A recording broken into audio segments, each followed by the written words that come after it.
employment is very crucial. This type of population, we want to create more and more employment. We want to focus on employment generation and also product perfection. This is also important issue.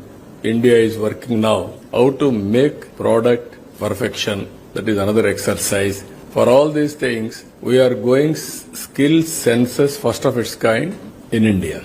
Even some of the countries may not have done this. Every citizen, we are having 5 crore population. Working population 3.74 crores. I wanted to go for skill census, thereby globally what is the required skills for 20 years from now onwards, how to integrate backward for skill upgradation and human resource development. Nowadays technologies are coming, IoTs, even cell phone is exactly 25 years back I used to talk about cell phone. Then everybody